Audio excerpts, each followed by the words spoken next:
good? What's good? What's good, ladies and gentlemen? Welcome back to another episode of Sip the Tally Films. And what we're doing today is we're going to take a look at how the outside zone changed the Ravens offense.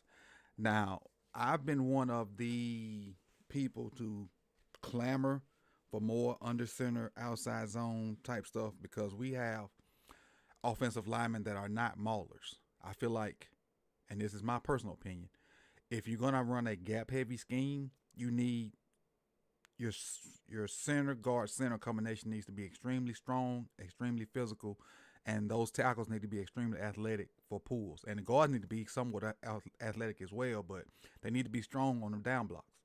I don't feel like we have any lineman that has a straight up like brute strength. Maybe Voorhees is that guy because of what he has done in the past. Why my chat not popping up? Let me test this again. Let me see. Let me. There it is. Okay.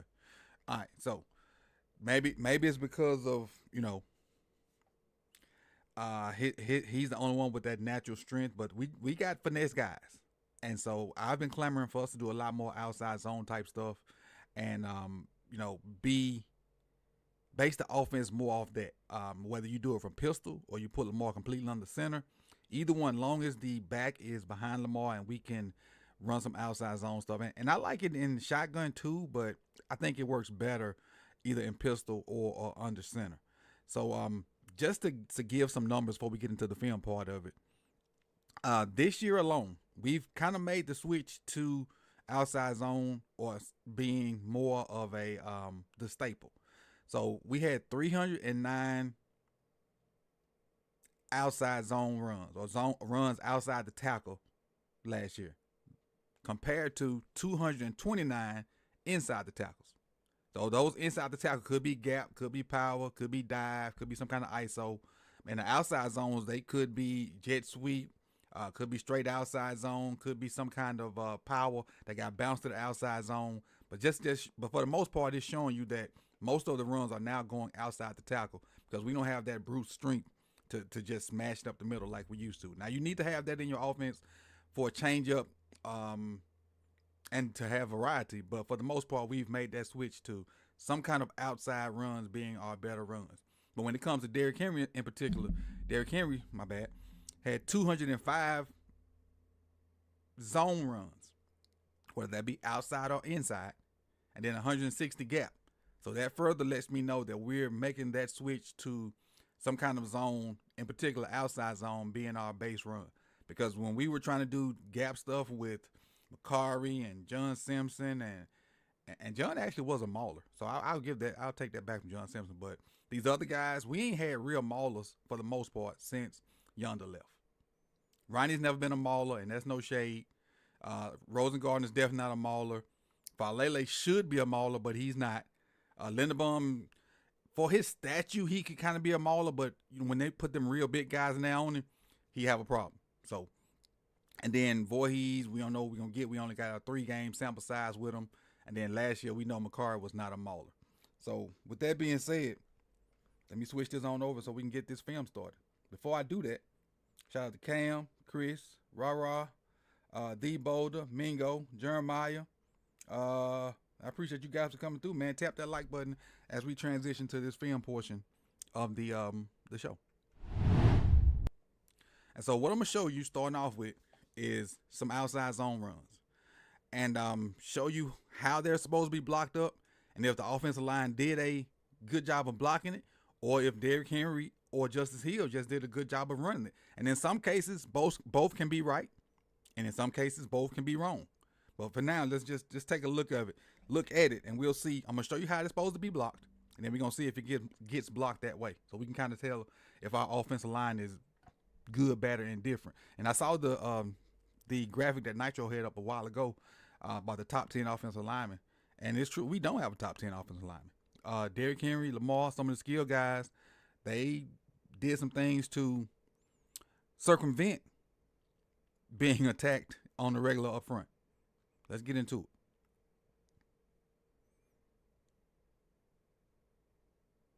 All right, so we're getting outside zone to the screen's right. The offense is left.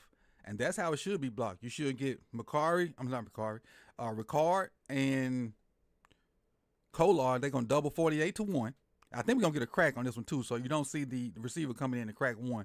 You should get Voorhees and Ronnie double teaming 99 up to 5. Falele should overtake 95. And I think 95 on our team now. I think 64. And then they should get up to 41. And then you got Macari trying to cut off 94. And Max is responsible for Lamar. So Max Crosby shouldn't be going anywhere because he's responsible for Lamar coming out the backfield. So when the ball snaps, his eyes should go strictly to Lamar. Let's see what happens. You get the crack by Zay. You get the straight up block by, who was that inside of Zay? Kolar. So now Ricard really don't know where to go because Zay's blocked the guy he was thinking he was going to block. So he really should just climb and go find work. Voorhees did a good job of getting on that right shoulder of 99. Now Ronnie's looking for a second level guy. So Ronnie got 41. Divine Diablo, who's number 5, is unblocked. But let's keep going down the line. Look at the leverage Linderbaum has, which is good.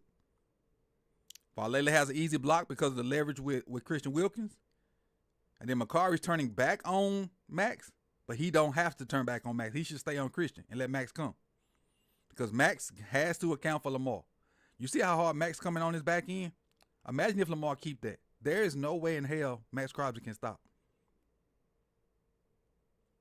His angle I think his angle is going toward Lamar, but Macari shouldn't touch him. Macari shouldn't touch him at all.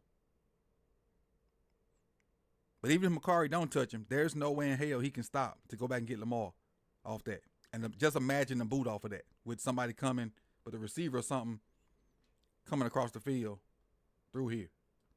That would be crazy. But let's see what Derek do with it. You see Divine Diablo? He just outruns him. Now Ricard finds work on the corner. Now keep in mind, when we run this type of stuff, we want corners tackling. Because corners are the worst tacklers, and we got a 250-pound, 6'8" running back. So make the corners tackle. Which they don't. Zay does a good job of letting them go, and we off to the races. These type of runs weren't in our system 2 years ago. These type of runs were instituted. Now, they were spot runs, but they weren't a staple. They were instituted once we got Todd Monken. Let's go to the next one. Versus the Bills. This is the wham play, but it's still outside the tackle. This is the very first play of the game. And that's what you're going to get. You're getting Stanley's going to loop to 54. Tyler Linderbaum's going to do the same and loop to whoever this linebacker is in the middle. These two defensive ends and one tech for Buffalo, they're going to come up field, and they're going to get kicked out by Falele and Ronnie Stanley. You can also get Ed Oliver up the field, and this is the actual wham block right here. The wham block is right here. That's going to be the wham block. We're going to allow him to come up field. Ricard's going to kick him out. Derrick Henry's going to hit right off of that. So Rosengarten is going to have a base block, and then Mark's going up there. And again, we want the cornerback tackling. So we're going to leave the cornerback free, which is number 31. And we want to see what the cornerback going to do with Derrick Henry. And that's the cornerback I got highlighted right there. You see everybody's on their block. It's like they were in whatever Baltimore expected them to be in for this play to work. They were in it. Because look at the leverage on all these blocks. This is perfect. Perfect. Look at the leverage on every block. Everybody's sealed off and we're running right. So he's running off the butt of every block. And again, you leave the cornerback unblocked because you want him tackling your 700-pound running back. And he made a business decision. There is nowhere Derrick Henry attempted to go outside of Rosengarten. So where is he going? Derrick Henry did not make an attempt to go outside of Rosengarten. So where's 31 going? He made a business decision. And at this point, that business closed. 31 wanted no part of 22. No part. Because Derrick never even attempted to go outside, and he came down here outside. They had a C-gap player. He just didn't want none of that. He didn't want none of that. None of that at all. What up, MJ? Appreciate you for coming through. What up, Nitro? I just mentioned you a minute ago. So let's keep going. This is versus the Bills also. Now, you're getting what we used to call inside zone slice. They're running the version of outside zone slice. And what that means is Ricard's going to come all the way back and take out Oliver, number 91. And to prevent Rosengardner from having a bad angle and Oliver splitting it, they just going to let him kick out. So normally the H-back would block the end man on line of scrimmage. But in this case, because Ed Oliver's so quick, they let Rosengardner base block, and Ricard's going to kick out the end man because he's going to have the leverage. Everybody else is going to run outside zone to the screen's left. And that's what it should look like. Aguilar gonna base the guy up on him. Ronnie's gonna kick out 57. Should be a double team on that one tick up to 54. 77 should immediately go to 47. Immediately. Faalele has no responsibility right here other than to cut off 47. Now, can he do it because his feet so slow? I don't know. But that's what his responsibility is. And honestly, Faalele did a good job of getting to the point. He did a good job of getting to the point. Now, the guy did something he wasn't expecting him to do, and he didn't adjust. But he did a good job of getting to the point. Look at Aguilar. Got his guy based up. Ronnie does a good job of working. Macari's probably holding. Linderbaum's probably holding, but they ain't call it. And Rosengardner on the backside, he's blocking that guy, but he really don't, because Lamar's going to hold that guy. That guy really ain't trying to get off Rosengardner's block because he got to make sure Lamar don't have the ball. But look at Stanley. Look at Stanley working. Again, we don't want to block the corners. Look at the corner. The corner can see all this. The corner see what's going on back here. Why is he still backpedaling? This corner can see what's going on in the backfield, but he's still backpedaling. Zay can't. Zay got to react to him. The corner can see what's going on. Make the corners tackle Derrick Henry. They don't want to. Now he act like he want to see it. At this point, Derrick has an angle on him. I think he's going to run him out of bounds, but he could have came down and filled that gap a lot earlier.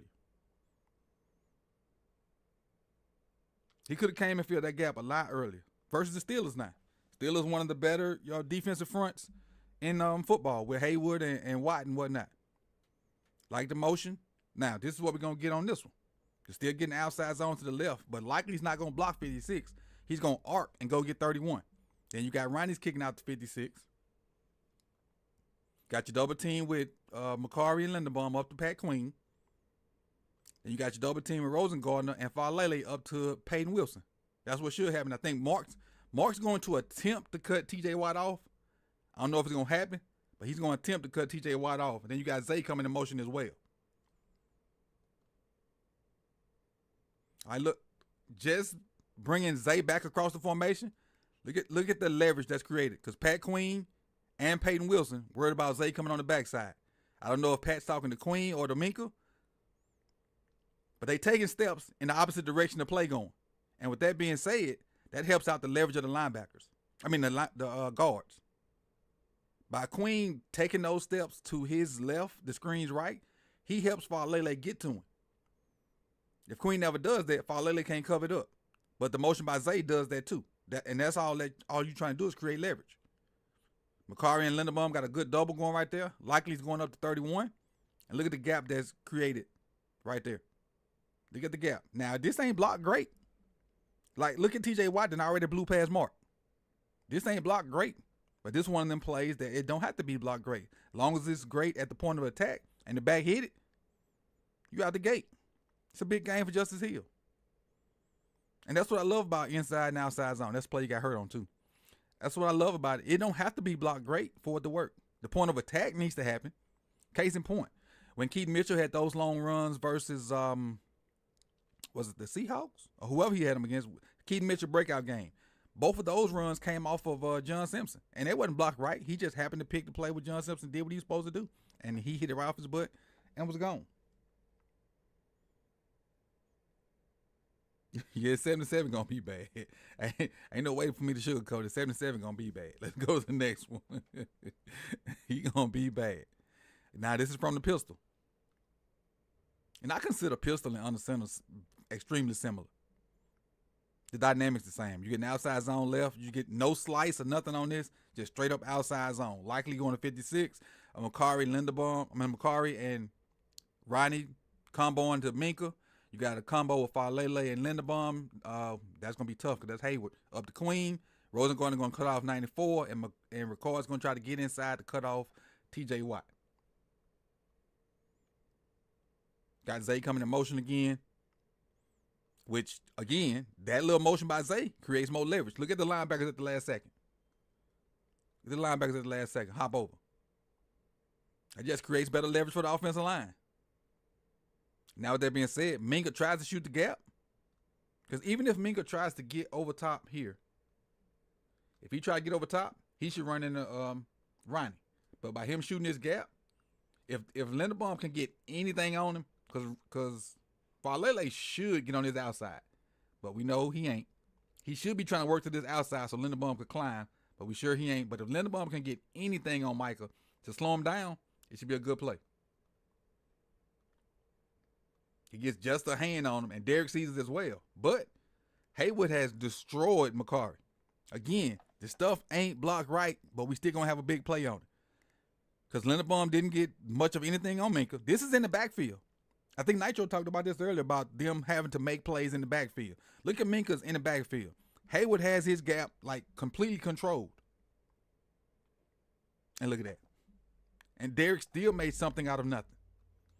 Still made something out of nothing. Minka's in the backfield. Haywood's gap is completely controlled. Derrick Henry just different. He's just different. Huge play out of something that probably should have been a TFL. That should have been a TFL. Let's go to the next one.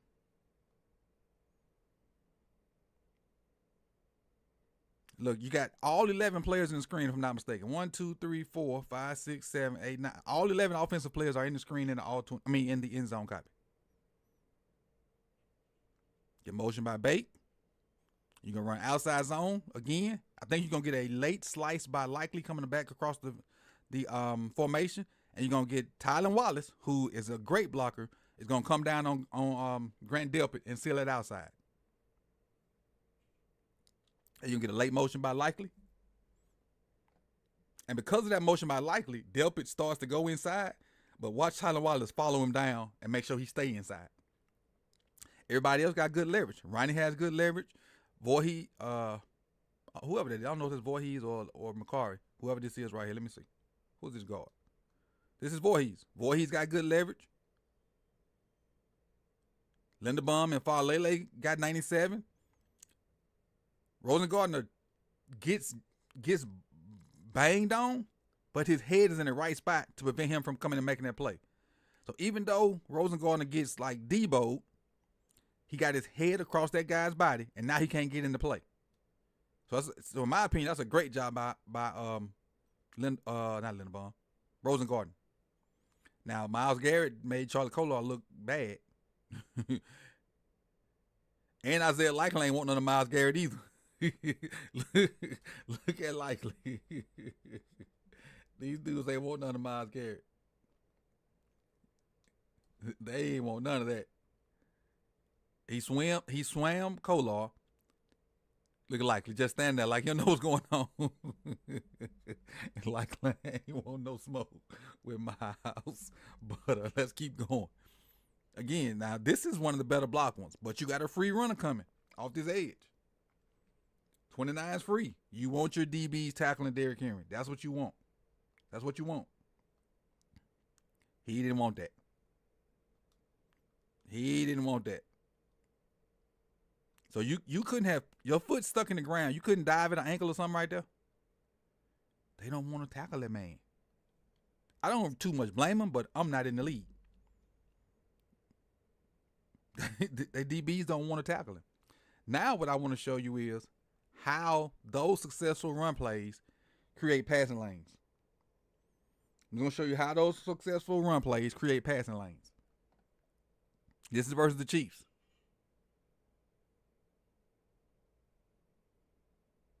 Watch how close into the line of scrimmage that these three linebackers get. That's Leo Chanel, Bolton, and I think this Tranquil. Watch how close they get to the line of scrimmage trying to stop this run.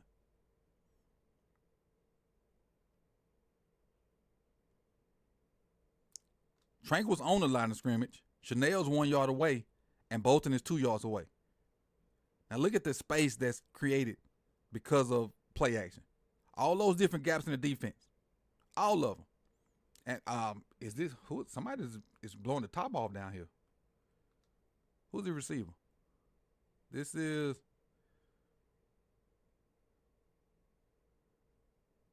Oh, that's Nelly. That's Nelly running past the corner down there. I don't know if he's not gonna throw it to him though. But look at all the space that Likely got to work with. Look at all that space he got to work with. Because the linebacker's in the line of scrimmage to try to stop the run. It makes the passing game better. They play off of each other. Another example versus the Chiefs. Got under center. Well, we got 22 personnel.